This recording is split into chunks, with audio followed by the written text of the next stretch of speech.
Selamat datang kembali di YouTube channel aku, Mutia Putri Cambridge. Teman-teman yang baru bergabung jangan lupa like, komen, dan subscribe ya. Oh ya teman-teman, sebelumnya aku mau ngenalin dulu. Kalian pastinya yang udah ikutin aku dari setahun yang lalu udah tahu dong ini siapa. Nah, aku kenalin sedikit aja ya, barangkali ada yang belum tahu. Ini suami aku ya, kebetulan aku suka banget tanya-tanya sama dia karena dia itu hobi membaca dan suka nonton. Jadi, ada hal yang bikin aku penasaran karena kemarin aku pergi ke Takengon. Teman-teman udah pernah ke Takengon belum? Udah tahu belum gimana kota Takengon?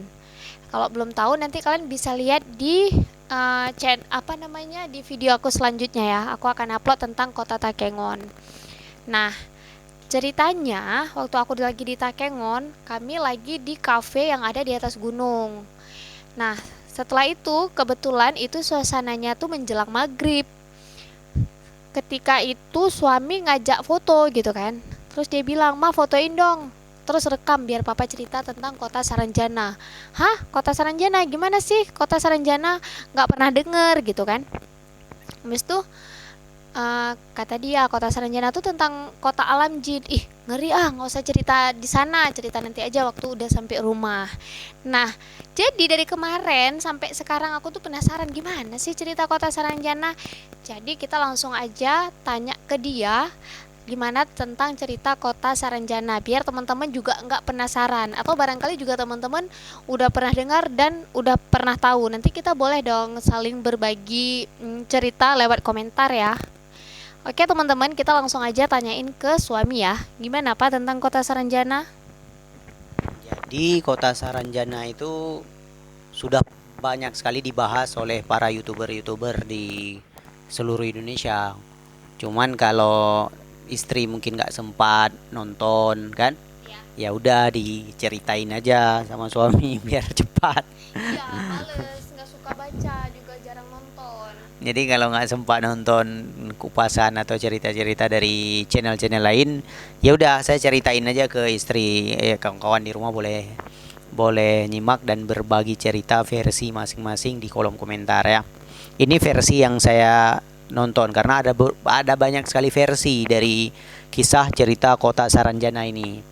Versi yang pertama itu yang karena kota Saranjana katanya terletak di Kalimantan.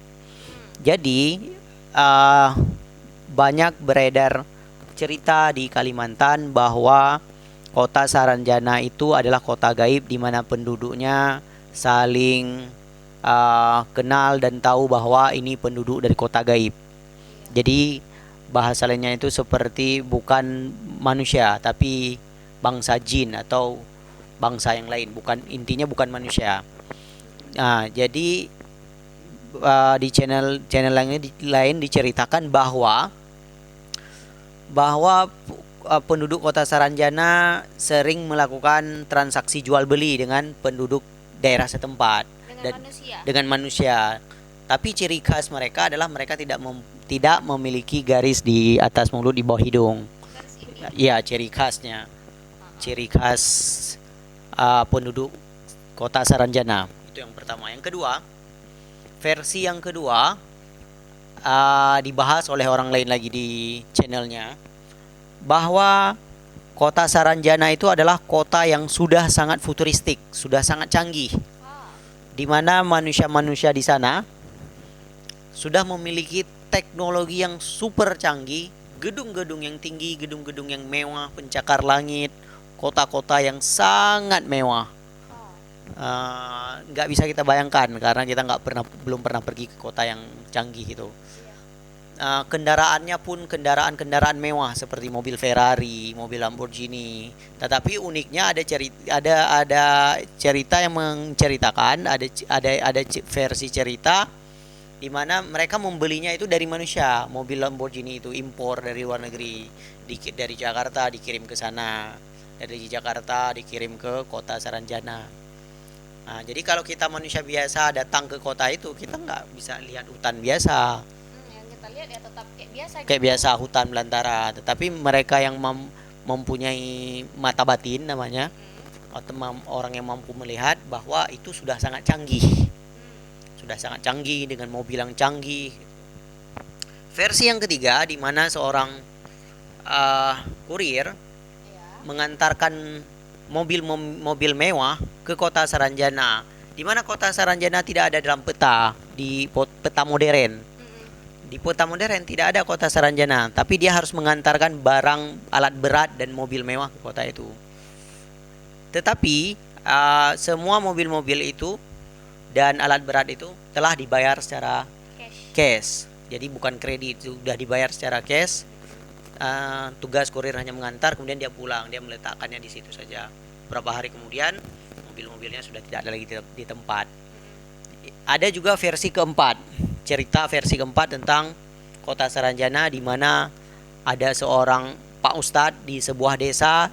Dia dijemput untuk menjadi imam di sebuah kota. Pak Ustadz ini karena mungkin di singkat cerita, karena dia punya hutang budi sama seseorang, karena dia pernah ditolong oleh orang yang menjemputnya itu, maka pergilah dia ke kota, ke tempat yang diajak oleh orang tersebut. Dijemput naik mobil. Oh, berarti dia nggak tahu dia mau dibawa kemana? Nggak tahu dibawa kemana. Ternyata setelah sampai di tempat, dia melihat seperti sebuah istana yang mewah dan megah, dan orang-orang hendak melaksanakan sholat maghrib.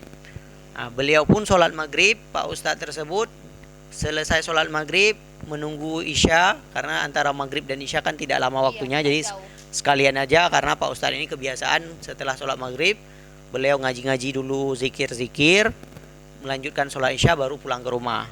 Dan para pemimpin di kota itu pun mengatakan, Pak Ustadz jangan pulang dulu, tunggu aja isya.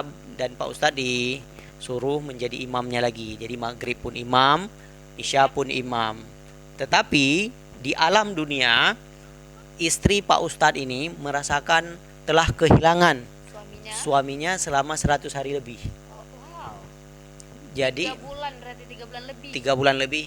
Sehingga penduduk desa menyimpulkan bahwa Pak Ustadz sudah meninggal dan perlu dibuat pengajian. Ketika selesai sholat isya di dunianya kota Saranjana, menurut versi Pak Ustadz itu, dia nama kota itu Saranjana. Nah, Pak Ustadz ini pulang melihat sudah ramai di rumahnya. Ada apa?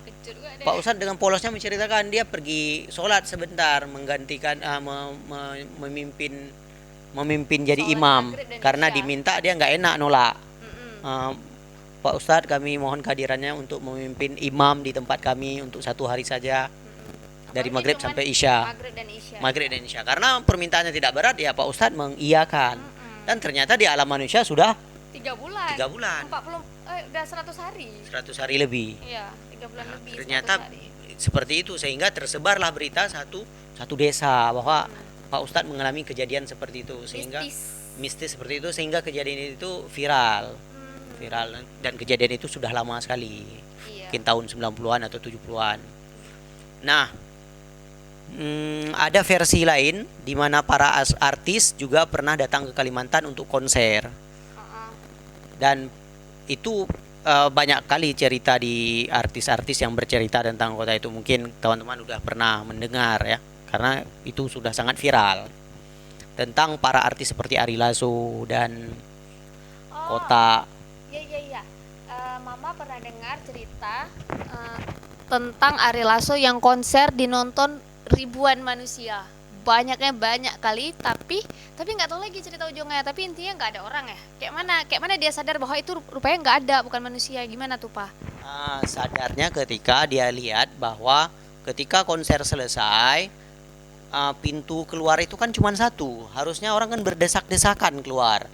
Kapan keluarnya? Ketika artis tersebut keluar dari lapangan konser, dilihat kok di jalan tidak ramai orang. Seharusnya kalau keluar itu kan bergerombolan. Tapi ini hilang pelan-pelan gitu, sehingga mereka sadar itu. Jadi itu cerita itu sudah sangat viral di antara para artis, bahwa ada kota yang mereka hadiri untuk konser, tetapi penduduknya hilang setengah. Pengunjungnya rame, tapi waktu selesai konser, selesailah dia gitu. Waktu konsernya selesai, sepi. Sepi aja. Sepi, hening. Kemana tiba-tiba? Gak secepat itu, 5 menit wah hilang sepi senyap gitu.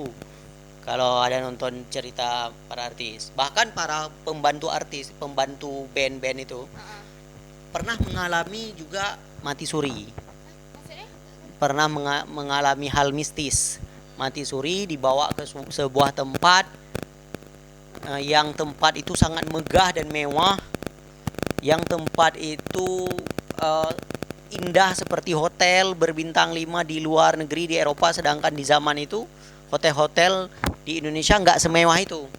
Hotel-hotel di Indonesia nggak seperti hotel seindah sekarang gitu. Di saat dia mengalami mati suri itu, dia dibawa ke hotel yang sangat mewah dan dia melihat orang yang sangat besar, perempuan yang sangat-sangat besar, yang sangat cantik datang untuk menyapanya, dan dia mengatakan bahwa ini kayaknya bukan di sini manusia alam gitu. manusia, ini mimpi apa bukan, Karena terlalu mewah. terlalu mewah, nggak ada di alam manusia. Oh. Dan ketiga orang perempuan tadi menghidangkan makanannya, anggurnya itu sangat besar, buah apelnya sangat besar, sebesar bola basket Iya. gitu. Manusianya pun besar-besar di sana, dan dia ditolong oleh seorang lelaki untuk dibawa pulang kembali ruhnya itu, sehingga dia sadar dan hidup kembali. Dan ada cerita versi itu, jadi banyak versinya. Bahkan ada versi lain lagi menceritakan bahwa sebenarnya Saranjana itu adalah satu negeri pecahan dari sebuah kerajaan, dan dia itu bukan kota yang besar tapi kerajaan kecil yang bernama Elberia. Iya, Elberia. Katanya seperti itu, bahwa kota Saranjana itu adalah kerajaan kecil, bukan kota futuristik, bukan kota yang canggih, bukan, tapi kota seperti kota manusia biasa. Ada rajanya, ada pangerannya, ada pengawalnya, ada kerajaan, ada kereta kuda. Tapi ada kesamaan di mana makanan dan buah di sana itu besar-besar. Dan di sana juga ada taksi, ada pejabat, ada penjual. Jadi ada versi yang seperti itu. Dan ternyata memang banyak sekali versi tentang pengalaman-pengalaman orang menceritakan tentang kota Saranjana menurut versi mereka masing-masing. Dan kita nggak tahu versi mana yang sebenarnya benar, karena semua orang meyakini ceritanya sendiri-sendiri kan gitu. Kita hanya menyimak saja berbagai macam referensi, dan ternyata ada versi ini, ternyata ada versi itu. Dan kita juga sebagai orang Islam tahu bahwa setiap jin itu atau iblis punya kemampuan memanipulasi pandangan manusia, dan kita beranggapan kadang-kadang bahwa canggih, ternyata seperti ini, padahal ternyata mereka bahkan derajatnya lebih hina daripada kita. Tetapi ya sebenarnya manusia dan jin itu sama saja, ada yang pinter, ada yang tidak pinter, ada presiden, ada wakil presiden, cuman mereka mungkin dengan namanya sendiri. Kita nggak tahu mana yang benar karena kita nggak akan pernah nggak mengalami gitu. Wallahu alam. Jadi gitu. Nah, teman-teman, gimana ceritanya menurut kalian? Kesimpulannya gimana? Itu cuman kalian yang bisa menyimpulkan bahwa ternyata gini loh kota Saranjana.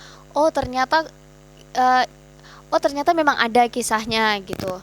Jadi intinya kalau menurut versi aku, kota Saranjana itu memang ada, tapi ya kita nggak pernah tahu versi gambarannya tuh gimana, karena pada dasarnya sifat jin dan iblis adalah memanipulasi atau memanipulatif, karena sifat jin itu dusta. Jadi kita kan jangan sampai yang terlalu kayak mana ya, bukan meyakini sih, ya kurang lebih gitulah, menurut kepercayaan masing-masing aja. Tapi setidaknya udah nggak penasaran lagi hati aku udah nggak penasaran lagi, jiwa aku udah gak penasaran lagi tentang apa sih Kota Saranjana gitu teman-teman. Nah coba deh, aku pengen dengar dari versi teman-teman yang lain. Kalian boleh komen atau masukin link YouTube kalian yang tahu tentang Kota Saranjana. Kita berbagi cerita dengan versi kita masing-masing. Terima kasih, jangan lupa like, komen, dan subscribe. Assalamualaikum.